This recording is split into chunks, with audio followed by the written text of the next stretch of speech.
This is the full interview with the U.S. Olympic curling team when they were given the Red Smith Award at the Red Smith Banquet in April of 2022. The Banquet, which is a fundraising event for Noosa, was emceed by Shane Sparks. The music you'll hear is Digstown, a local band from right here in northeast Wisconsin. Follow this channel for more throwback interviews and speeches from the Red Smith Banquet. You won't find these anywhere else. So now we're going to present the Red Smith Award. And I just wish, I got here today, maybe 11 o'clock, it was about 10:15, and had lunch with Bill Walton, who we'll talk to in a bit. And then we had the curling team. It was remarkable. It was some of the most interesting. I bet I talked to these guys for 2.5 hours. It was fantastic. I was joking with them before. I wish we had that recorded and we could just play that, because I didn't know much about lacrosse. I didn't sleep good last night. I was nervous. I knew football. Bill Walton. I knew Bill Walton. Casey Powell, I'd done some research. Bill, pretty good. The curling team, paranoid. 2 o'clock this morning, I'm up. 2:30, I'm up. Just having nightmares about how bad this curling interview could go because I don't know curling. I talked to these guys for a couple hours. Awesome group of guys. Fantastic stories. And what I learned more than anything else, and we'll hear from these guys, is there is a million things going on in curling. So we have members of the curling team that this past year, they were 4th at the Olympic Games. So let's bring these guys up. Our Red Smith Award winners.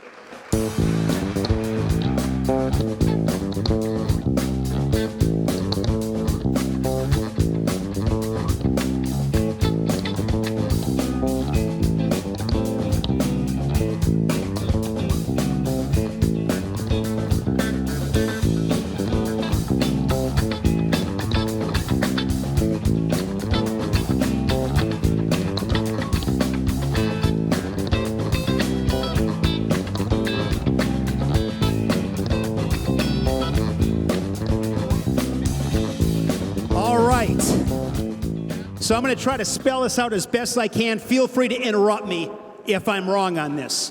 So this is Team Schuster. So this is John Schuster here next to me. He's the skip. So what he does is all really on the strategy side of things.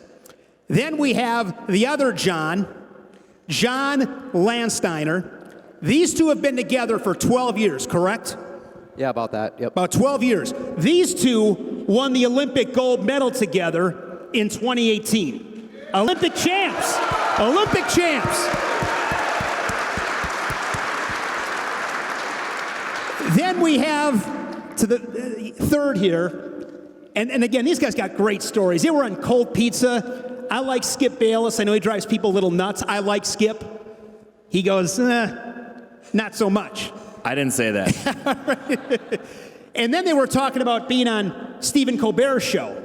And they referred to Chris Plies. He's the cute one. So this is Chris. I was 22 at the time, too. And then on the end is Colin Huffman. Colin lives in Seattle. These guys competed against each other as juniors. And Colin was telling me that he was having good success with you as a junior. And then he said, hey, if you can't beat him, join him.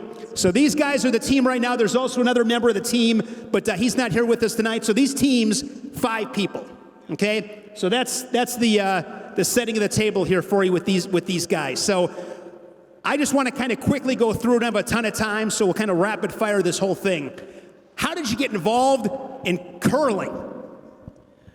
So for me, hi, everybody. I think all of us had some family connection to the sport. My dad played in league from the time I could walk. And my mom would take myself and my sister to the curling club on Thursday nights when my dad played in men's league, which you guys have a curling club here, much like actually kind of all of our clubs at home, a little 4-sheeter in Chisholm.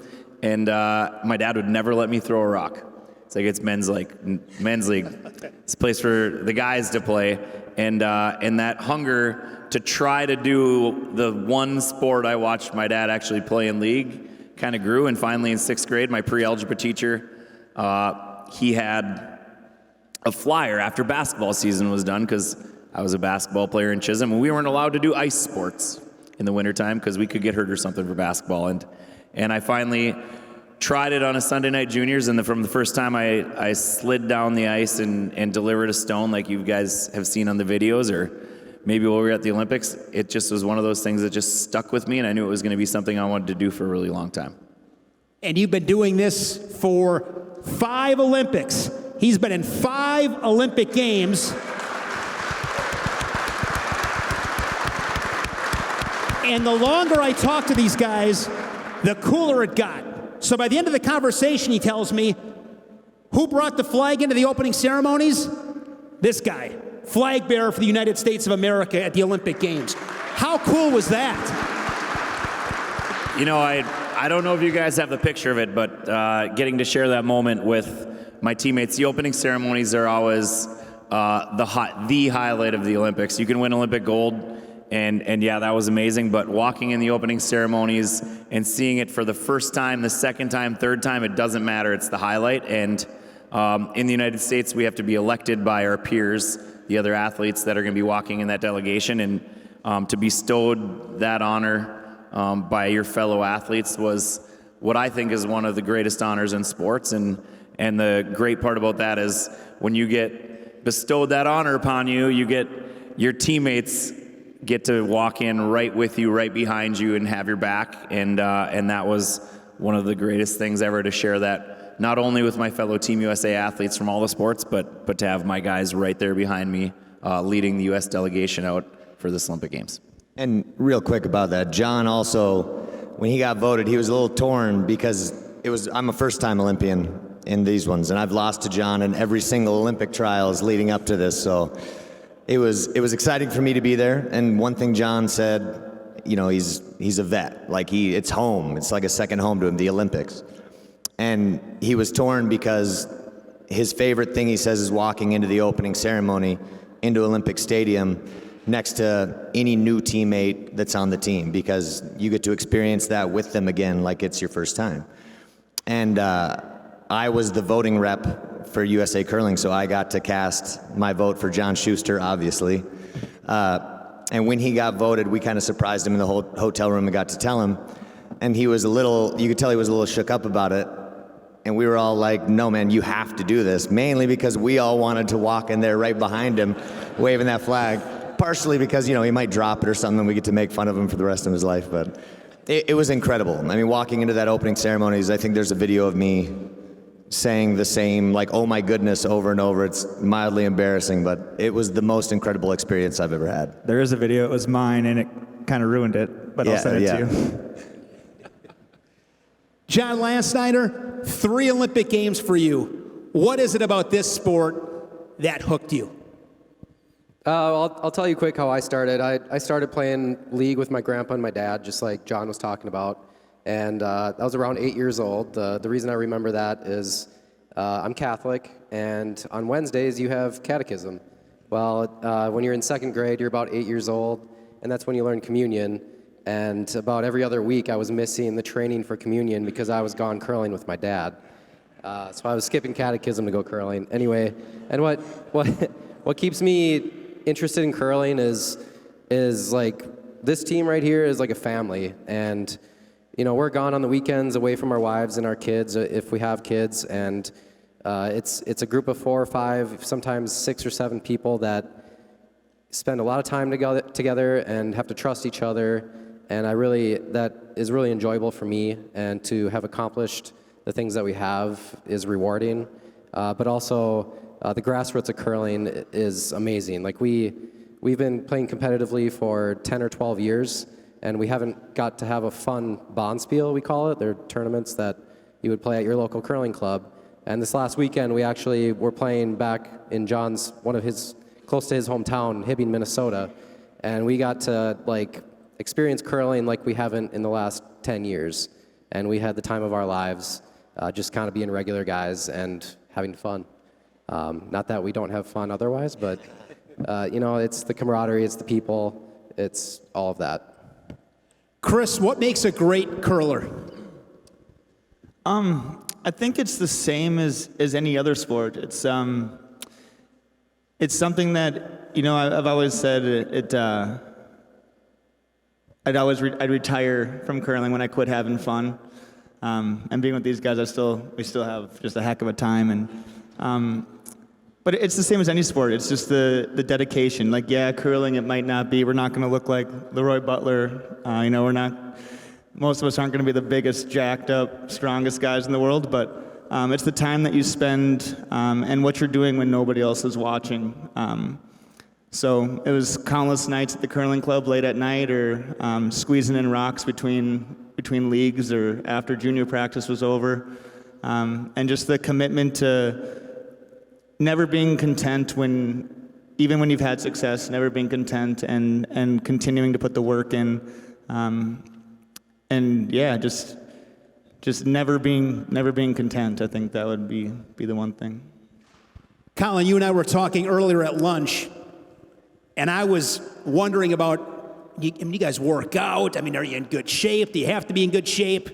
Perhaps on my part, unfairly, I'm thinking about maybe bowling. Like, bowling's difficult, but I don't know if you have to be in great shape, right? And you said, no, you guys, you're one of the sweepers, and the amount of physical exertion that you use, tell the audience about that. Yeah, I mean, most people think of curling kind of at its roots. It was more of a club game, a bit of a drinking game. I think people will go out for smokes in between ends and, stuff like that. The game's changed a bit. We're in the gym all the time.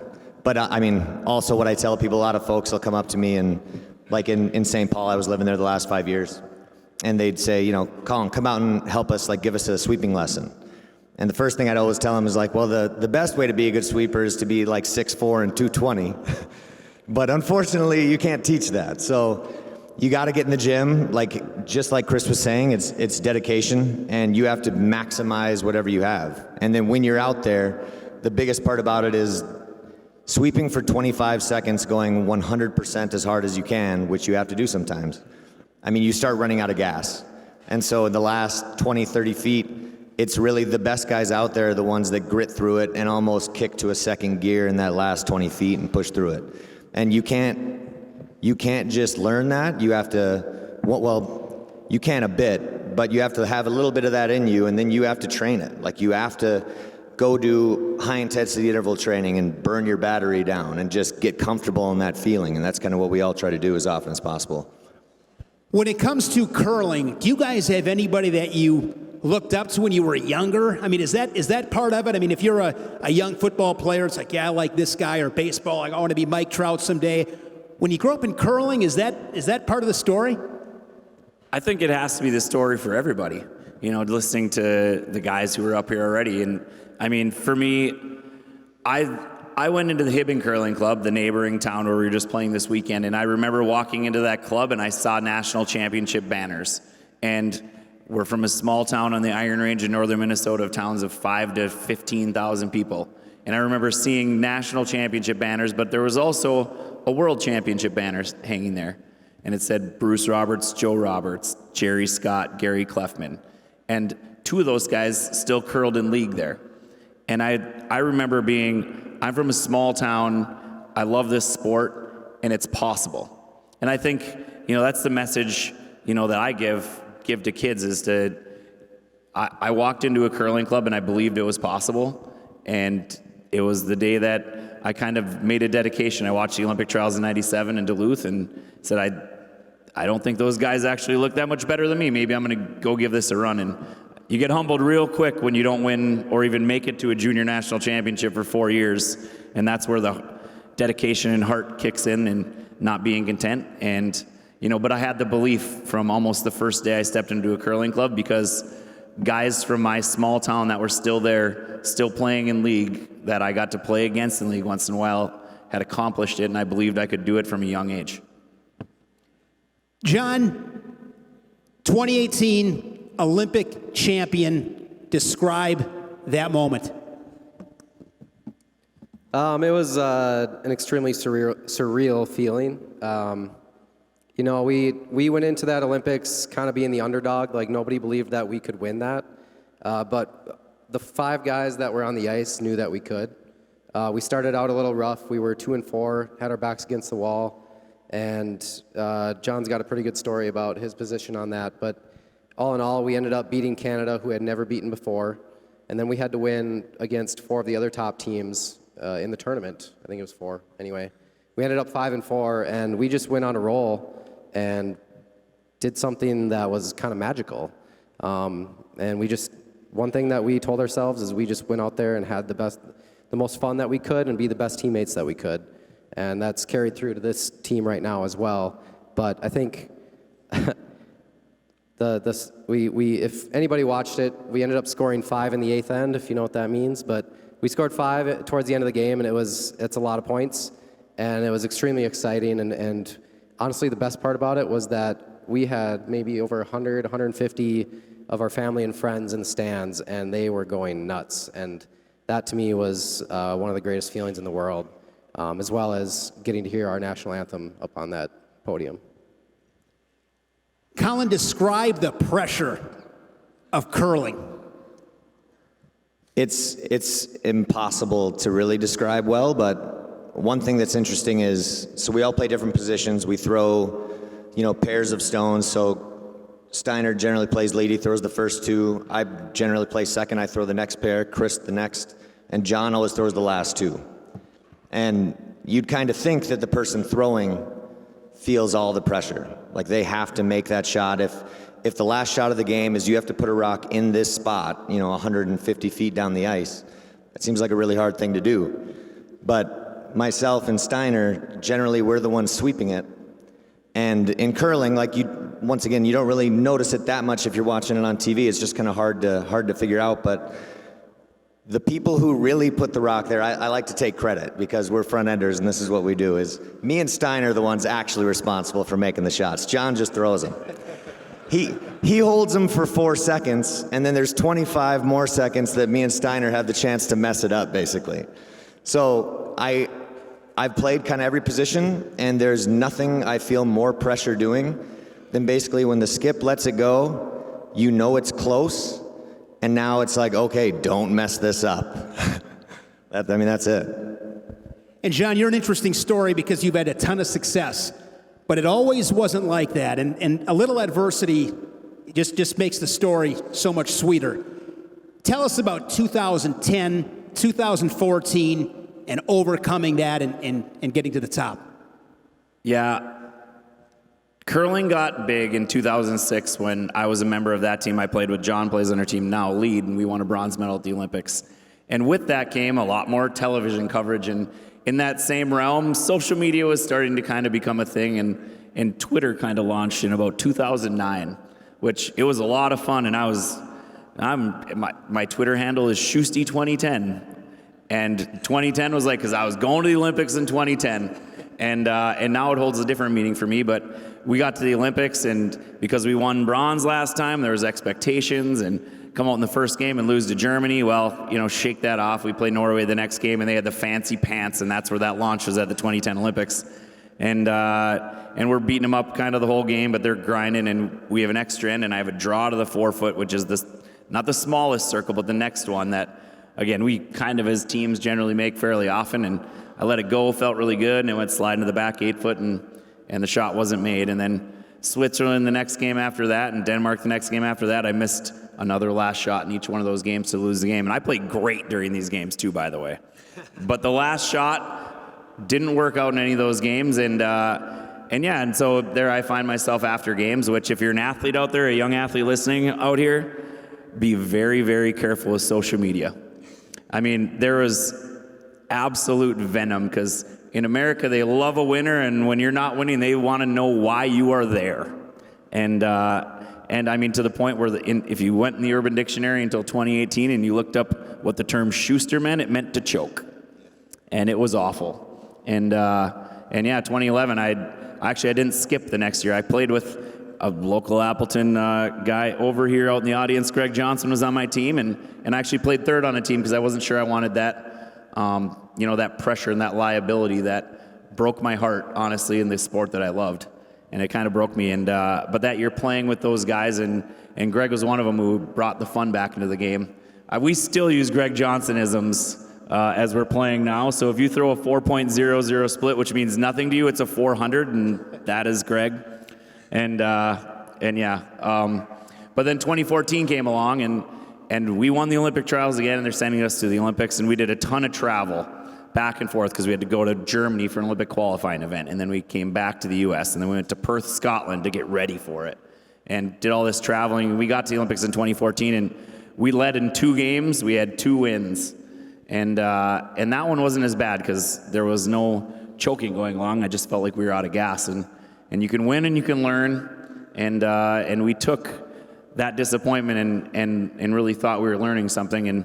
And myself and Lance Steiner and our Matt, who's not here, and Tyler, our teammate who retired after 18, we rattled off through 2 national championships in a row and 3 world appearances and 3 playoff appearances at the World, including the first bronze medal the U.S. had won in 9 years, because 2007. God, Greg Johnson is still in this because he was the last one who won the bronze medal before that, Appleton native. But we knew we had that ability to make the playoffs. And at the Olympics, they wipe your records clean if you make the playoffs, and that's how that goes. And as John alluded to here, we went into Pyeongchang, and we didn't lose our first game. We won. We beat the host country, Korea. Then we lost a game, won a game, and then we lost 3 in a row, and the story is pretty out there. But following that game, I just was wondering like what it was, because I loved the Olympics. I'm a huge sports junkie, and I've never watched a U.S. athlete get a gold medal in that national anthem without a tear coming to my eyes, because I'm a bit of a crier. And again, the Olympics was breaking my heart again. And my wife told me something that I'll never forget, and I have carried it with me, and I think I'm a changed person from that day forward, and I never went back, was you got to be the skip that got your team there. I'm like, no, our team got us there. We're a great team. We worked together. We won the Olympic trials. Yeah, she's like, well, you're the skip on the team, dummy. You got to be the skip that got your team there. And it really never clicked for me until I got there, and I realized that's my role on this team. That's what my team needs me to do, and that's the skip is the captain of the team that calls the shots, that is kind of the emotional leader and has to be the confidence leader and the meticulous one. And in that next game, before the game, and John alluded to this too in the locker room, I said, guys, today I'm not going to care about win or lose.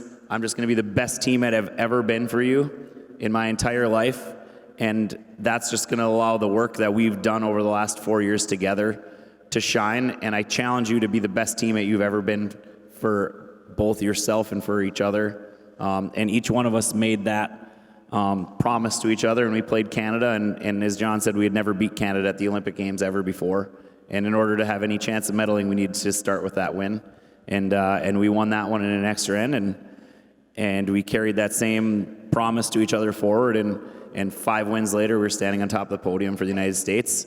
And it was that day that I kind of realized, and I think that's why we have so much fun now, is it's not we don't base our successes on the results. We base our successes off of our performance and off of how we treat each other as teammates and play together. And really, that's been the secret sauce, and why I think none of us are ready to hang this thing up yet, because we're still having a ton of fun and still doing it, for each other. Chris, what have you learned from these guys? That's a good question. Certainly not how to do his hair from me.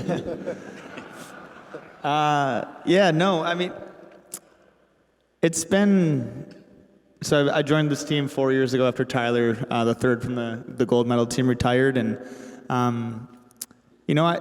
for me, growing up, I had a ton of success at a really young age. I was a world junior champion, won a ton of junior nationals, and then after that, lost just so many finals.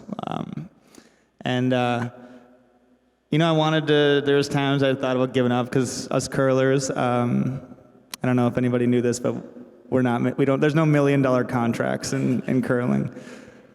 Yet. But I just kept grinding and grinding and grinding. And when Tyler retired and they gave me a call to come join their team, I jumped at it. And at the first year that we started playing together, I'd played with a lot of talented guys over the course of my career. But when I started joining these guys, there was just something different. And John kind of alluded to it earlier. That I think stemmed from 2018 was just how selfless, a good team has to be, and having teammates that when you're not at your best, they kick it up a notch for you to get wins, and I kind of learned that from them. I think that when I was growing up and I was younger, I was a bit of a hothead. I would break brooms, and I got a lot of warnings from officials and all sorts of stuff like that. And but at the time I was like, I wonder why. I just don't know why I can't break through, and I just can't just, I wanted to win those nationals or go to the Olympics again so bad. And I think that's what I learned from them, was that to be successful on a team, you have to be a good teammate, and you need to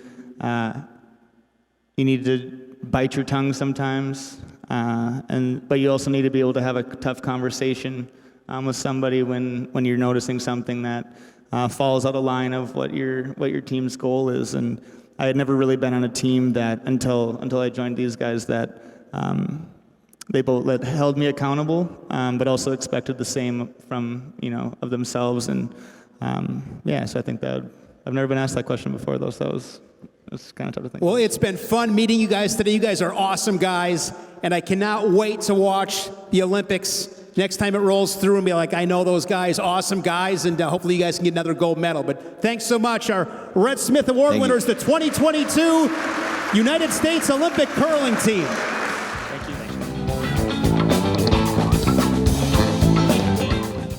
Please subscribe to the channel, give this video a thumbs up, and hit that notification bell so you'll get notified when we post another great episode or interview. Download the podcast on Apple Podcasts, Spotify, or wherever you get your podcasts. Thank you for your support.